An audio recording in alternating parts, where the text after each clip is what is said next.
Section 9.1 is all about the presidency of James Monroe. The lucky thing about James Monroe is now that after James Madison is done, we have the end of the War of 1812, we settle into this kind of time period of peacefulness and prosperity.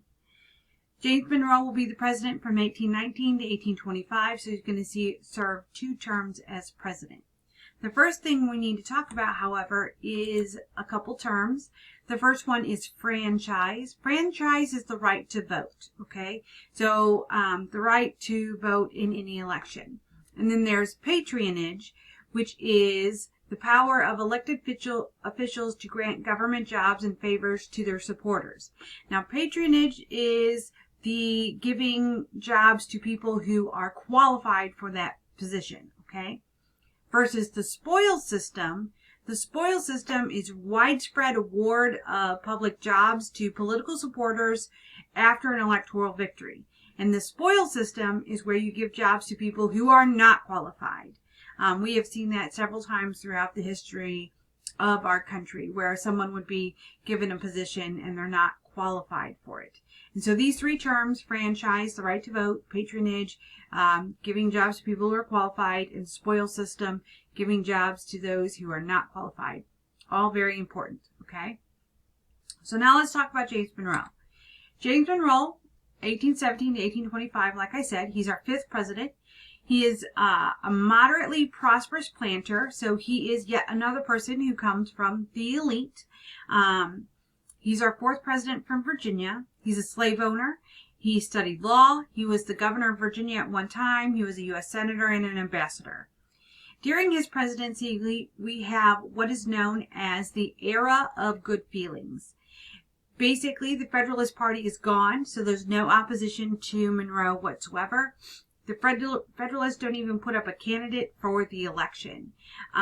James Monroe will be elected.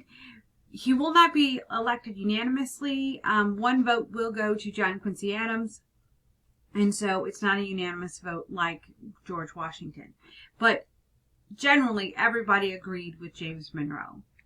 The first thing that's going to happen in his presidency is the Panic of 1819. It's the first major financial crisis in the United States. Why does it happen? Well, why do most things happen? Greed. There's too many people trying to do get-rich-quick schemes. And so this is going to lead to state banks making it way too easy to get loans, and then failure to pay those loans back. So they're just giving out loans like candy, and people just can't afford to pay it back. So the government starts to sell off lots of land out west. And so they're trying to raise the money, so they lower the prices, and so that's going to cause a problem because people are moving westward and they can't afford that land. Farmers and speculators will borrow recklessly, trying to purchase more and more land out west. And to generate all these loans, they're going to create banknotes. So this is where that big problem with banknotes I told you about comes through. All right.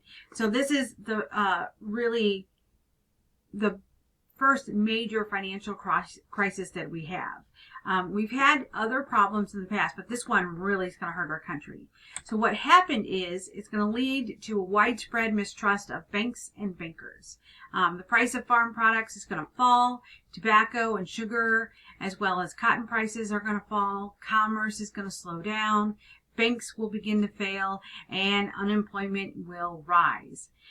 The Baltimore branch of the Bank of the United States, most commonly referred to as the bus, will find fraud and embezzlement happening in the federal bank.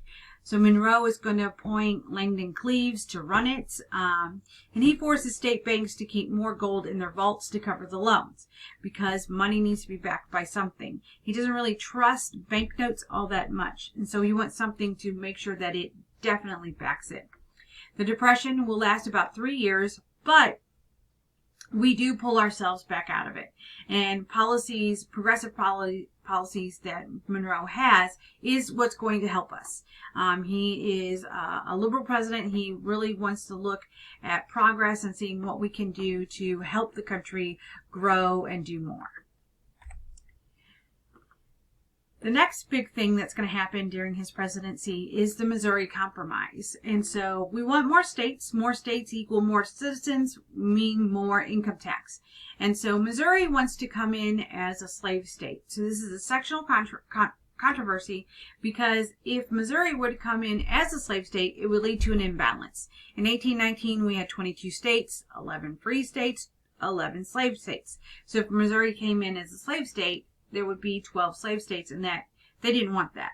So Missouri asked to draft a constitution as a slave state. Congress denies this because it would lead to that imbalance. But Maine had talked about a couple of years earlier about wanting to come in as a state well. And they obviously would come in as a free state. So individuals are going to go to back to both Missouri and Maine and make the compromise. That's what the Missouri Compromise Bill is, where Missouri would be added as a slave state, Maine would be added as a free state, and the third important thing here is they will bar slavery north of the 3630 parallel forever. And so that's the very bottom of Missouri. So, and the idea would be that over a period of time, slavery would be phased out of Missouri. Okay, but then we still have our balance. So we would have 12 free states, 12 slave states. And so that really helped us solidify the country. And the big problem that we're having is, for a very long time, slaveholders had a lot of control in Congress. And that's starting to wane. That's starting to fall away as more and more people from free states are joining in to the political field. And so it's making it a lot easier for those individuals who want to get rid of slavery to bring that onto the national scene. When it comes to national diplomacy, John Quincy Adams, who is our Secretary of State, there are two things he's going to help push through. We have the Rush-Bagot Treaty, which is going to not limit the number of warships England and the U.S. have on the Great Lakes, because there was this buildup after the War of 1812. They want to make sure that there isn't more of that happening. And then we have the Convention of 1818, which set the Canadian border from the Louisiana Purchase at the 49th parallel. And that from the Great Lakes over to the Oregon country, that's where the northern part of the United States would be. It makes it a lot easier to figure out who is where. Next, we have a situation with Florida. Here, let's just move me out of the way so you can see Florida. So there's Florida there. We have the Pinckney Treaty in 1795, where we're going to gain the Florida Panhandle. And we have the First Seminole War, led by Andrew Jackson. Andrew Jackson led the army into Florida under orders from the Secretary of War, John C. Calhoun. Remember when I was talking about that right before the War of 1812? Jackson believes that he can gain all of Florida. If it wasn't for the War of 1812, he probably would have kept going. But after the War of 1812, he goes back trying to do what he can. Jackson arrests 2 British journalists and executes them, charges them with inciting violence, even though it was Jackson himself who was doing so. Spain then demands the return of Florida. We're not going to do it. We're not going to hand it back. So finally, the Adams-Onis Treaty in 1819 will be signed, also known as the Transcontinental Treaty. John Quincy Adams negotiates with Spain to buy the territory of Florida, avoiding war with Spain. Florida will be purchased for $5 million, basically the same price as all of Louisiana territory, if you think about it. And we agree to stay away from Texas. As long as Texas is territory to that of Spain, we will leave it alone. So that's where our loophole comes into that. We stay away from Texas as long as it's part of Spain. Once we have the Mexican Revolution, pulls itself away, and then Texas pulls itself away from Mexico. So there's like some stages between those two things. Eventually Texas will come to us on their own. But we do try to stay away from Texas when it belongs to Spain. So it's a lie, but it's not a lie. New countries will be recognized by that of the presidency. A country isn't truly a country until we recognize it in the United States. So during and after the Napoleonic Wars, many Latin countries revolted and declared independence. The United States will recognize the countries of Bolivia, Brazil, Chile, Colombia, Ecuador, Paraguay, Peru, Mexico, Uruguay, United Provinces of La Plata, which will become Argentina, and Venezuela. Spain was left with Cuba, Puerto Rico, and Santo Domingo. And we all know we have Puerto Rico today. Cuba is its own independent country, and then Santo Domingo eventually will become the Dominican Republic. So, but Spain is going to lose a lot as these countries pull themselves away and declare their own independence. Now, what are we going to do to help these countries to make sure that we support them? And that's where the Monroe Doctrine comes from. The monarchies in Europe agree to help recover Latin American countries. So all of them are going to come together and we're going to go into South America and we're going to get them all back. On December 2nd, 1823, as a presidential message to Congress, James Monroe will put forth the Monroe Doctrine. It's got 4 major points. 1, there should be no future European colonization in the Americas allowed. We're all free. We all have declared ourselves independent. We are separating ourselves from Europe. 2, Europe should not interfere with new countries in the Americas.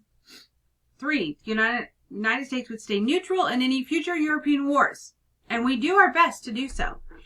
Even during World War I and World War II, it takes a lot before we get involved. And the 4th and kind of the most important is interference with independent countries in the Americas was a hostile act towards the United States. Meaning if the European countries came in and they attacked, say, Ecuador to try to get back, we would see that as a hostile act against us, and we would go to Ecuador and we would support them. This is going to lead to another coastal blockade by the British. So, like I said, lots of coastal blockades. Internationally, it was never really recognized by anyone. Even those Latin American countries who we are there to support, many of them were like, nah, we don't support this. But we hold up our side. If foreign entities come into Latin American countries, we will go down and we will help them. And so, James Monroe's presidency, there's not a lot that's going to happen. We basically walk around with our big stick saying, we're going to protect everyone, and there's no Federalists. Things go relatively well. So our next president we're going to talk about is John Quincy Adams. So that's section 9.2.